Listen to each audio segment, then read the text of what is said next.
राजस्थान के विश्वविद्यालयों की विधियां संशोधन विधेयक 2025 पे यहाँ पे चर्चा चल रही है। अध्यक्ष महोदय, ये बिल इसलिए लाया गया है क्योंकि विगत बजट के अंदर यहाँ पर वित्त मंत्री जी ने घोषणा करी थी, और ये बिल इसलिए भी लाया गया है कि एक पर्ची दिल्ली से चली मध्य प्रदेश पहुंची और मध्य प्रदेश से राजस्थान के अंदर पहुंची। अध्यक्ष महोदय, मेरे पूर्व वक्ताओं ने पूछा था और बहुत सही पूछा था कि कुलपति और कुलगुरु के अंदर क्या अंतर है। जब मंत्री महोदय यहाँ पर अपना रिप्लाई दे तो निश्चित तौर पर वो इस तैयारी के साथ यहाँ पर आए होंगे, उसका जवाब देंगे। उससे पहले सभापति महोदय, अध्यक्ष महोदय, मैं जब इस संशोधन विधेयक को पढ़ रही थी तो मेरे मन में एक विचार आया। मैंने इसको देखा और मुझे लगा कि पिछले 1-1.5 साल से दिल्ली से लेकर जयपुर तक नाम बदलने का सिलसिला बहुत तेज़ी से चल रहा है, और केवल नाम बदलकर राजनीति चमकाना काफ़ी नहीं होता है। कुछ काम करके अगर राजनीति को चमकाया जाए तो निश्चित तौर पर सफलता मिलती है। मध्य प्रदेश सरकार ये बिल लेकर आई। उच्च शिक्षा मंत्री जी, आप सुन लेंगे तो ठीक रहेगा, क्योंकि वक्त नहीं, गंभीरता दिख रही है इनके चेहरे से, कितनी टपक रही है गंभीरता। मध्य प्रदेश की सरकार ये बिल लेकर आई, और अध्यक्ष जी जब ये बिल लेकर आई तो वहाँ पर कैबिनेट के अंदर चर्चा हुई और उस पर बाहर ये वक्तव्य आया कि ये बिल इसलिए ला रहे हैं, कुलपति को कुलगुरु इसलिए कर रहे हैं कि ये स्नेह एवं सम्मान का इसमें भाव निहित है। मध्य प्रदेश के बीजेपी के बहुत सारे साथियों ने और मंत्री ने ये भी कहा कि ये महिलाओं के सम्मान के अनुकूल नहीं है, इसलिए भी इसको कुलगुरु किया जा रहा है। अध्यक्ष महोदय, जब महिलाओं के सम्मान की बात आती है तो निश्चित तौर पर अगर महिलाओं का सम्मान कुलगुरु करने से आता है तो मैं इस बिल का विरोध नहीं करूंगी। इससे अच्छा होता, मुझे खुशी होती कि इस बिल के अंदर आप महिलाओं को, जो यूनिवर्सिटीज़ के अंदर प्रोफेसर्स हैं, हमारे जो वाइस चांसलर की सीट है उस पर उनका आरक्षण देने का काम करते। मेरे हिसाब से जो 33 विश्वविद्यालयों की यहाँ पे आपने लिस्ट दी है, 1 या 2 के अंदर महिला कुलपति होंगी, बाकी महिला कुलपति इसके अंदर नहीं है। इससे अच्छा आप बिल लेकर आते, महिलाओं के अलग से विश्वविद्यालय स्थापित करने का बिल लाते तो ज़्यादा खुशी होती है अध्यक्ष महोदय। लेकिन कुलगुरु जो है वो अगर हम लोग ढूंढे गूगल पर, उसका सर्च करें तो फैमिली टीचर होता है, और ये पुराने ज़माने के अंदर राजा महाराजाओं के परिवार को, उनके जो रिश्तेदार थे उनको पढ़ाने के लिए गुरु की वहाँ पे नियुक्ति होती थी, और वो उस कुल को और उसके गुरु के भी आगे से आगे वंशज हैं उस परिवार को पढ़ाते रहते थे। तो मैं समझती हूँ कि मेरे पूर्व वक्ताओं ने कहा, विशेषकर हमारे सुभाष जी हैं, उन्होंने बहुत अच्छी बात करी। हमारे नेता प्रतिपक्ष ने बताया कि अधिकारी होता है वो, कोई गुरु नहीं होता, कोई शिक्षा देने का काम वो नहीं करता, तो इस पर आपको विचार करना चाहिए। अध्यक्ष महोदय, 1990 से अगर हम देखें राजस्थान के अंदर, और इसमें जो राज्य वित्त पोषित यूनिवर्सिटीज 33 जो इसके अंदर लिखी हैं,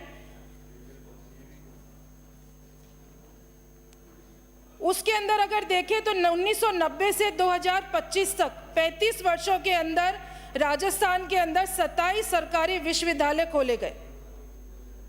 और इस सूची को अगर ध्यान से पढ़ें, क्योंकि इसमें अधिनियम भी दे रखा है और सन भी दे रखा है कि किस साल के अंदर ये यूनिवर्सिटीज़ खुली, तो मैं समझती हूँ कि इन 35 वर्षों में राजस्थान में 27 विश्वविद्यालय खुले, उनमें से केवल 5 भारतीय जनता पार्टी के शासन के अंदर खुले और बाकी 22 जो है वो कांग्रेस के राज में खुले। ये तो आपके उस शिक्षा के अंदर आपने किस तरीके से, आपका दृष्टिकोण है, कैसा आप सोचते हैं, उसका हाल है। अध्यक्ष महोदय, मैं संकल्प पत्र की बात करती हूँ। आपने चुनाव के समय प्रदेश की जनता को कुछ वादे करे, आपने बड़े बड़े सपने दिखाए कि हम प्रदेश का पहला एविएशन विश्वविद्यालय खोलेंगे, उसका बिल कहाँ है? आपने घोषणा करी जोधपुर में फूड टेक्नोलॉजी विश्वविद्यालय खोलेंगे, उसका बिल कहाँ है?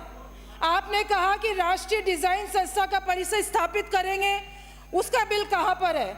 आपने कहा कि आईआईटी की तर्ज पर राजस्थान के प्रत्येक संभाग में राजस्थान इंस्टीट्यूट ऑफ टेक्नोलॉजी भी हम बनाएंगे।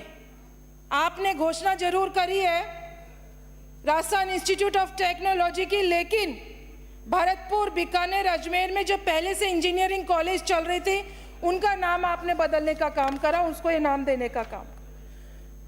अध्यक्ष महोदय, राजस्थान के अंदर उच्च शिक्षा का हाल बहुत बुरा है। मैं हर बार, चाहे वो हमारा समय हो चाहे आप लोगों का समय हो, हमेशा निजी विश्वविद्यालयों के ऊपर बात करती थी कि निजी विश्वविद्यालय, उन पे कोई चेक नहीं है। आप कोई अथॉरिटी बनाए ताकि निजी विश्वविद्यालयों पे चेक हो।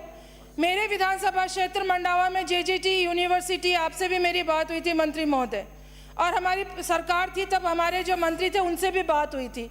अभी तो 6 मिनट हुए हैं, नहीं 8 मिनट हो गए, 9वां मिनट। अध्यक्ष महोदय, मैं टाइम लिमिट में खत्म कर दूं। बोलना शुरू किया, नहीं 4:45 पे आपको क्लोज करना है। 4:35 लिखा हुआ है, मैं नहीं है, मेरे आती। उन निजी विश्वविद्यालयों के लिए आप कोई अथॉरिटी बनाए ताकि उनके ऊपर चेक हो सके। फर्जी डिग्रियां बट रही है, उससे हमारे जो बच्चे हैं जिनका भविष्य बहुत अंधकार में हो जाएगा। और ये जो आप ला रहे हैं कुल गुरु की, हमारे पूर्व वक्ता सही कह रहे थे कि आप यूजीसी नॉर्म्स के खिलाफ जा रहे हैं, क्योंकि ये आपका विषय नहीं है। आपने जो 33 विश्वविद्यालय का नाम इसके अंदर दिया है, उन विश्वविद्यालयों में आप कुल गुरु कर रहे हो। चांसलर का आप नाम चांसलर ही रख रहे, कुल अधिपति है। लेकिन मंत्री महोदय, जब लोग यहाँ पे पढ़कर विश्वविद्यालय और उस सर्टिफिकेट के ऊपर कुल गुरु की वो मोहर लेकर जाएंगे, तो उसकी मान्यता न तो विदेश के अंदर मिलेगी न हमारे देश के अंदर अन्य जगहों के ऊपर मिलेगी। यहाँ पे निजी विश्वविद्यालय, उनमें भी आपने कुछ नहीं करा। इससे अच्छा होता कि आप ये बात दिल्ली लेकर जाते, यूजीसी के अंदर आप इसका बदलाव करते, और एक व्यापक स्तर पर केंद्र से ये जब आती तो उसका कोई मतलब होता। मैं आपसे फिर कह रही हूँ कि इसके नाम पे हमारे आने वाले बच्चों को बहुत ज़्यादा नुकसान होगा। उनकी जो डिग्रियां हैं वो कचरे के ढेर में चली जाएगी। आप जल्दी मत करो। बजट की घोषणा है, आप 99% पूरा कर दो, इसको रोक लो एक बार। आप एक बार इस पर पुनः विचार करो मंत्री महोदय, ये गलती मत करो, क्योंकि हमारे जो बच्चे हैं पहले ही निजी विश्वविद्यालय उनको अंधकार में डाल रखा है। अब आपके स्कूल गुरु के नाम से वो और अंधकार में चले जाएंगे। तो अध्यक्ष महोदय, मैं निवेदन करूंगी कि राजस्थान के विश्वविद्यालयों की विद्या विधेयक 2025 को जनमत जानने के हेतु प्रचालित किया जाए। धन्यवाद।